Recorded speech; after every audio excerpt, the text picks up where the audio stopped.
നമ്മൾ ഐശ്വര്യയുടെ പേര് ഡിസൈൻ ചെയ്തപ്പോൾ കുറച്ച് 2-3 പേരൊക്കെ പേര് അയച്ചിട്ട് കമൻറ്റ് ഇട്ടിട്ട് പറഞ്ഞു നെയിം ഡിസൈൻ ചെയ്ത് തരാൻ വേണ്ടിയിട്ട്. അപ്പോൾ ഫസ്റ്റ് തന്നെ ചെയ്തത് ഹയഡയാണ് കേട്ടോ. കാരണം എന്താണ്, അവളായിരുന്നു ഏറ്റവും ഫസ്റ്റ് കമൻറ്റ് ഇട്ടത് കേട്ടോ.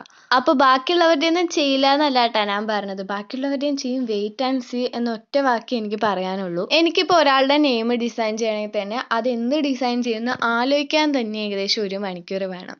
പിന്നെ അത് ചെയ്യാനല്ല, അത് ഒന്ന് ആ പേര് എഴുതാൻ വീണ്ടും ഒരു അരമണിക്കൂർ, ഡിസൈൻ ചെയ്യാൻ വീണ്ടും 1 മണിക്കൂർ, അങ്ങനെ നല്ല ടൈം എടുത്തിട്ടാണ് ഞാനിത് ചെയ്യുന്നത് കേട്ടോ.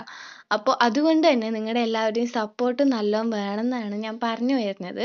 അപ്പോൾ നമ്മുടെ ചാനലിൽ ഇപ്പോൾ 600 സബ്സ്ക്രൈബേഴ്സ് ആയിട്ടുണ്ട്. അപ്പോൾ വേഗം തന്നെ എല്ലാവരും സബ്സ്ക്രൈബ് ചെയ്യുക. 1K സബ്സ്ക്രൈബേഴ്സ് ആയാൽ നമ്മളൊരു ഹ്യൂജ് ഗിവ് അവേ കൊടുക്കുന്നതായിരിക്കും. നാളത്തെ ഭാഗ്യശാലി ആരായിരിക്കും എന്ന് പറയാൻ പറ്റില്ല. ഞാൻ ഇപ്പോൾ തന്നെ സബ്സ്ക്രൈബ് ചെയ്യാൻ പറഞ്ഞത് വേറെ ഒന്നും കൊണ്ടല്ല, കുറേ വീഡിയോയിൽ ഞാൻ പറഞ്ഞിട്ടുമുണ്ട്, ഈ വീഡിയോയിൽ ഞാൻ ആവർത്തിക്കുകയാണ്. നമ്മൾ ഫസ്റ്റ് മുതലേ സബ്സ്ക്രൈബ് ചെയ്യുന്നവർക്കായിരിക്കും കൂടുതൽ പ്രയോറിറ്റി കൊടുക്കുക. അതുകൊണ്ടാണ് ഞാൻ ഇപ്പോൾ തന്നെ സബ്സ്ക്രൈബ് ചെയ്യാൻ പറഞ്ഞത്. അപ്പോൾ വാചകം അടിച്ച് നമ്മുടെ ഹയറുടെ നെയിം ഡിസൈൻ ഇത് അവിടെ അവസാനിക്കാൻ പോവുകയാണ് കേട്ടോ. അപ്പോൾ ഇതാണ് ഫൈനൽ ലുക്ക്.